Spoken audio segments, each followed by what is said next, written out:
নিশ্চয়ই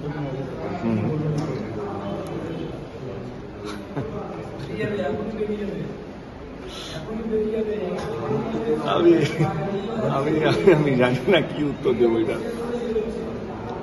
ভীষণ বোকা বোকা একটা পোস্ট, এবং এটা আমার কোথাও যেন মনে হয় কি এটা একটা একদম প্রশ্ন ছুড়ে দেয় ইডি এবং সিবিআই এর কাছে। কারণ এই তথ্যগুলো শুধু ইডি, সিবিআই এবং হাইকোর্টের কাছে ছিল, বা যেই কোর্টে এই গরু চুরির তদন্তগুলো হচ্ছিল সেই তাদের দুটো এজেন্সি ইডি, সিবিআই এবং হাইকোর্টের কাছে এই যেই ডকুমেন্টসগুলো বেরিয়েছে সেগুলো তাদের কাছে থাকা কথা। এইটা শুভেন্দুদা কি করে পেল? তার মানে কি শুভেন্দুদার সঙ্গে ইডি, সিবিআই ডাইরেক্ট লিঙ্ক আছে? কি যা যা ডকুমেন্ট এখান থেকে হচ্ছে ডাইরেক্টলি ওনারা কি একে পাঠিয়ে দিচ্ছেন? এটা আমার প্রশ্ন। আজ অব্দি আমি এই কেসটা নিয়ে এই কারণে বলিনি, কারণ আমার মনে হয় একটা তো প্রসেস থাকে ইনভেস্টিগেশনের। I am not accuse in the case. আমাকে যতই ডেকেছে স্টেটমেন্ট রেকর্ড করার জন্য ডেকেছে, এবং আমি আশ্চর্য হলাম যে এরকম একটা সেন্সিটিভ বলবো না, বাট ডকুমেন্টস যেখানে ইডি, সিবিআইয়ের কাছে আছে, আমি ডকুমেন্ট আমি নিজেও রেখেছি, এবং আমার যা রিয়াকশন আমি ইডি, সিবিআইকে দিয়েওছিলাম স্টেটমেন্ট যেটা দেওয়ার ছিল। প্রথম কথা, আমি ওই লোকটাকে চিনি না যে ডায়েরিটা দেখাচ্ছি, যে নামে লক্ষ্য মানুষ হতে পারে, এবং যে ঘড়ি বা যে জিনিসগুলো দেখিয়েছি সেগুলো আমি ওই মানুষটা নই, ফার্স্ট। সেকেন্ডলি, যে 50 লাখ টাকা দেখাচ্ছে একটা ট্রান্সফার হয়েছে, আমি এক্ষুনি দেখিয়ে দিচ্ছি কি এটা আমরা 8-9 মাসের মধ্যে সেই টাকাটা ওই আর্নব ট্রেডার্সকে আমরা ফেরত দিয়ে দিচ্ছি। সেই স্টেটমেন্ট লেজারটা আমি এক্ষুনি আপলোড করে দেবো, তাতে ওনার বুঝতে সুবিধা হবে। এবং আমার মনে হয় কি ইডি, সিবিআই যথেষ্ট বুদ্ধি রাখে দেন শুভেন্দু অধিকারী। ওনারা যদি মনে হতো কি আমি যদি এর মধ্যে অ্যাকিউজ বা কালপ্রিট বা আমি গরু চুরির সঙ্গে যুক্ত, তাহলে এতক্ষণ আমি তোমাদের সঙ্গে ইন্টারভিউ দিতাম না নিশ্চয়ই। তো সেই জায়গা থেকে, এবং এত একটা হাওয়া গরম করা হলো 3 দিন ধরে, কি বিশাল কিছু আসবে, এবং এই ধমকানো, চমকানো, ব্ল্যাকমেলিং এর যে রাজনীতি, এবং আমার মনে হয় এটা দুঃখজনক। এবং শুভেন্দুদার মতন এত পোড় খাওয়া রাজনীতি, এবং আমি সম্মান সবাই মেসেজও করেছি শুভেন্দুদাকে, এটা কি দরকার ছিল এইসব? কারণ আমাকে তো রিপ্লাই করতে হবে আলটিমেটলি। লাস্ট ডে কর্মীদের একটা মনোযোগ খুব দরকার, এবং আমি যদি রিপ্লাই না করি, আমি যদি চুপ করি, যেরকম আমি আজ অবধি চুপ ছিলাম গরু চুরি নিয়ে, আজ যেহেতু ডকুমেন্টস বেরিয়ে গেছে তো আমি বলতেই পারি কি ডকুমেন্ট কেন বেরোতে পারে, কোথা থেকে বেরোতে, তাহলে আমাকে তো আমার উত্তর দিতে হবে। কারণ আমার ভোটার আছে, আমার কর্মীরা আছে যারা বুথ লেভেলে কাজ করবে, এবং আমার নিজের ফ্যান্স আছে, আমার নিজের পরিবার আছে।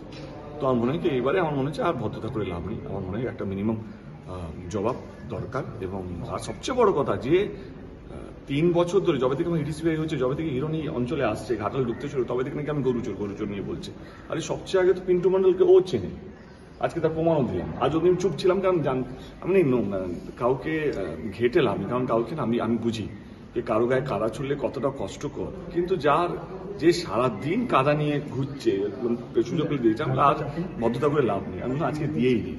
তো পিন্টু মন্ডলের সাথে হিরোন আমাদের মানে 2013 এই যে পেপারটা আছে আমার 2013 কাটিংটা, যেহেতু আমি যখন আছে আমার কাছেও সমস্ত ডকুমেন্টস রেডি আছে, তার জন্য আমি এখনো ঘুরছি এবং তাহলে তো উনিও গরুচোর, কারণ উনিও পিন্টু মন্ডলের সঙ্গে কাজ করেছেন, পিন্টু মন্ডলের সঙ্গে টাকা নিয়েছেন, তার মানে উনিও গরুচোর।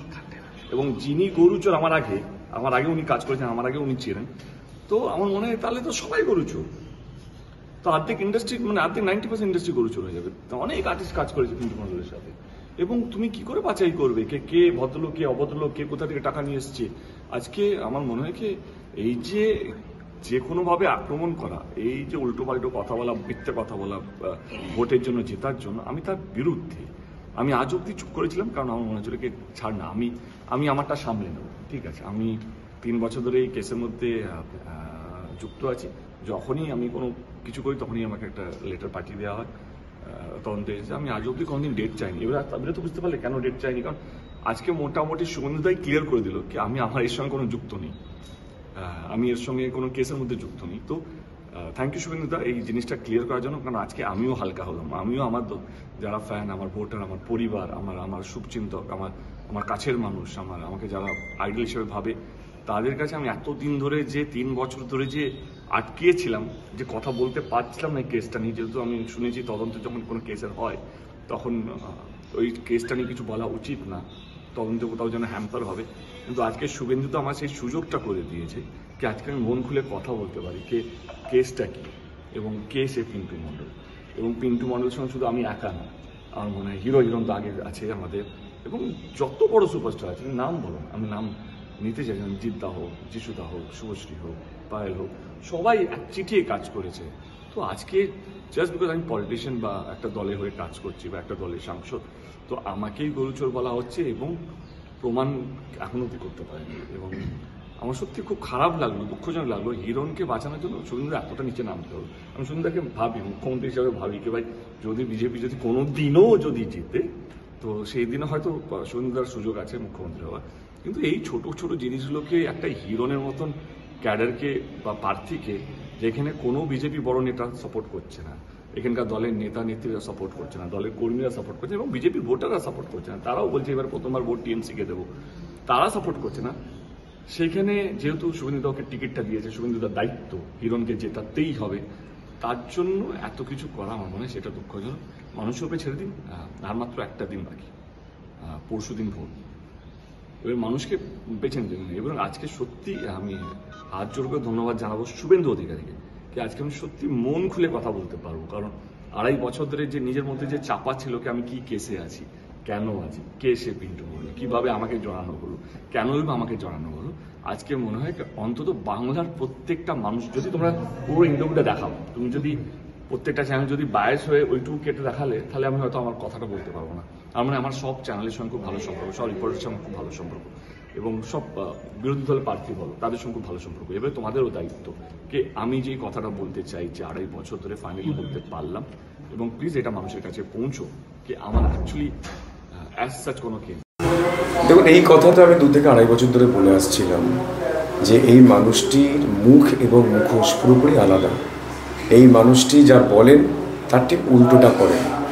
ইনি বলেছিলেন যে এনামুল হককে তিনি নাকি চেনেন না, এনামুল হক কে তিনি জানেন না, টাকা নেওয়া তো দূরের কথা, এবং আমাকে ওপেন চ্যালেঞ্জ করেছিলেন আপনাদের সবার সামনে যে যদি আমি প্রমাণ করতে পারি যে উনি টাকা নিয়েছেন এনামুল হকের কাছ থেকে, তাহলে উনি সিনেমা ছেড়ে দেবেন, আর যদি প্রমাণ করতে না পারি তাহলে আমাকে রাজনীতি ছাড়তে হবে। আজকে উনি বলুন উনি কি করবেন? সারা বাংলা, সারা ভারতবর্ষ, সারা পৃথিবীর মানুষ আজকে দেখছেন যে এই মানুষটা কত নির্লজ্জ, এই মানুষটা কত বড় মিথ্যেবাদী, এই মানুষটা কত দুর্নীতিগ্রস্ত। আমরা পরিষ্কার দেখতে পাচ্ছি যে দেব ভেঞ্চার্স এন্টারটেনমেন্ট কি ভেঞ্চার্স প্রাইভেট লিমিটেড, সেখানে এনামুল হকের কোম্পানি আরণ্যক ট্রেডার্স থেকে 25 লাখ দুটো টাকা ঢুকেছে, এবং এটা ওনার নিজের ব্যালেন্স শিট। উনি যে ব্যালেন্স শিট 2016 সেই যেটা জমা করেছেন ইডিকে, যে কারণে 8.5 ঘন্টা ধরে ওনাকে বসিয়ে রেখে দিয়েছিল, এবং যে কারণে উনি বলছিলেন যে আমি তো টাকাটা ফেরত দিয়ে দিয়েছি। তারা টাকা নিয়েছিলেন, টাকা ফেরত দিয়েছেন, আর এতদিন ধরে বলছিলেন যে আপনি কাউকে চেনেন না। আর এনামুল যিনি আছেন এখন তিহার জেলে, তার ডায়েরির পাতা এগুলো, যে কবে কাকে কি দিয়েছে, কাকে মোবাইল দিয়েছে, কাকে ওনাকে মোবাইল দিয়েছে, ওনাকে ঘড়ি কিনে দিয়েছে। দেখুন আপনারা 5 লক্ষ টাকার উপরে জাস্ট ডায়েরিতে লেখা আছে। সেইখান থেকেই তো ইডি পেয়েছে, এনামুল হকের ওই ডায়েরির পাতা থেকেই তো ইডি পেয়েছে। আজকে সারা বাংলা দেখুক, আমার কিছু বলার নেই, বাংলার মানুষ দেখুক যে কে সত্য কথা বলছিল, কে অধর্মের সঙ্গে আছে। এটা বাংলার মানুষের উপরে ছেড়ে দিলাম।